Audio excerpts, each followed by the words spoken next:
दोस्तों, जैसे जैसे टेक्नोलॉजी और सिक्योरिटी सिस्टम इम्प्रूव हो रहा है, वैसे वैसे ही चोर और जालसाज भी अपने चोरी और जालसाजी के तरीके अपडेट करते जा रहे हैं। इस फ्रॉड के तहत अपराधी आपको किसी बैंक का प्रतिनिधि बता सकते हैं और आपसे डेट ऑफ बर्थ वेरीफाई करने या सही बताने के लिए कह सकते हैं। अपराधी यह भी कह सकते हैं कि बैंक की तरफ से उन्हें इस तरह के वेरिफिकेशन का काम दिया गया है।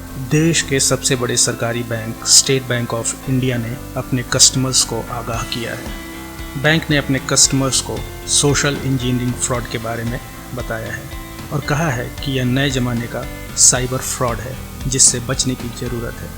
इस फ्रॉड के तहत अपराधी ऑनलाइन फिक्स डिपॉजिट खोलने का झांसा देते हैं और लोगों से उनकी जानकारी चुरा लेते हैं। SBI ने अपने कस्टमर्स से कहा है कि ऑनलाइन की दुनिया में अगर कोई आपसे बैंकिंग डिटेल मांगे तो उसे कतई जानकारी ना दें। अगर कोई SBI का प्रतिनिधि बनकर फ़ोन करे या इंटरनेट पर आपसे संपर्क करे तो सावधान हो जाएं, क्योंकि बैंक की तरफ से ऐसा कुछ भी नहीं किया जाता है।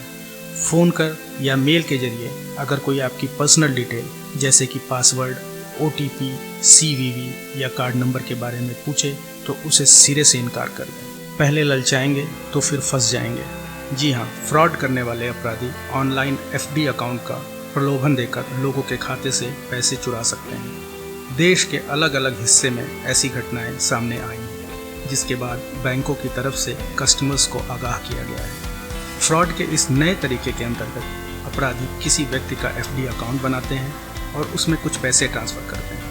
इसके बाद अपने को बैंक का अधिकारी बताते हुए उस व्यक्ति से OTP पूछते हैं। OTP बताते ही उस व्यक्ति के खाते में जमा राशि को अपने खाते में ट्रांसफ़र कर लेते हैं। आइए हम आपको बताते हैं कि ये फ्रॉड होता कैसे है। दरअसल इस तरह का फ्रॉड इंटरनेट बैंकिंग के जरिए ज़्यादा होता है। फ्रॉड करने वाले अपराधी सबसे पहले किसी व्यक्ति का इंटरनेट बैंकिंग ID और पासवर्ड हैक करते हैं। इसके लिए वे SBI की आधिकारिक वेबसाइट का सहारा लेते हैं। FD फ्रॉड में चूंकि पैसे व्यक्ति के FD अकाउंट में ट्रांसफ़र किए जाते हैं, इसलिए इसका कोई मैसेज भी नहीं मिलता है। इस फ्रॉड के तहत अपराधी आपको SBI का प्रतिनिधि बता सकते हैं और आपसे डेट ऑफ बर्थ को वेरीफाई करने या सही बताने के लिए कह सकते हैं। अपराधी यह कह सकते हैं कि बैंक की तरफ से उन्हें इस तरह के वेरिफिकेशन का काम दिया गया है, इसलिए जानकारी देना जरूरी है।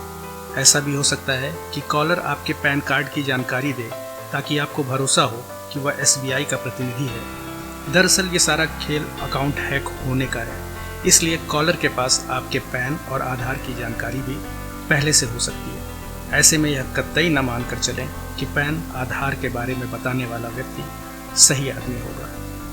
कैसे बचें इस तरह के फ्रॉड से? दोस्तों, इस तरह के फ्रॉड में विशिंग, फिशिंग और स्मिशिंग नाम की तकनीक का इस्तेमाल किया जाता है। विशिंग तकनीक में किसी व्यक्ति को फ़ोन कॉल के जरिए फंसाया जाता है, उससे जानकारी मांगी जाती है। पहले लालच देकर उसे फंसाया जाता है, फिर जानकारी ली जाती है। अपराधी अपने को बैंक का कर्मचारी बताता है और सवाल जवाब करता है। इससे बचने के लिए कभी भी पर्सनल जानकारी शेयर ना करें। अगर आपको संदेह होता है तो आप बैंक के नंबर पर फ़ोन कर जानकारी ले सकते हैं कि क्या जानकारी लेने के लिए बैंक की तरफ से ऐसे कोई निर्देश दिए गए हैं। अब बात करते हैं फिशिंग और स्मिशिंग की। तो इस तकनीक में SMS आधारित स्कैम होता है। इसमें फर्जी मैसेज भेजे जाते हैं और जानकारी मांगी जाती है। ऐसे मैसेज से सावधान रहना चाहिए और अपनी पर्सनल जानकारी और वित्तीय लेन देन का ब्यौरा नहीं देना चाहिए। SMS में जो निर्देश पालन करने के लिए कहा जाता है उसे कभी भी फॉलो नहीं करना चाहिए और इसकी शिकायत तुरंत बैंक को करनी चाहिए। पर्सनल डिटेल को लेकर अगर अर्जेंट पूछताछ की जा रही हो तो और भी सावधान होने की ज़रूरत है, क्योंकि यह एक जालसाजी हो सकती है और इसमें आपको फंसाया जा सकता है।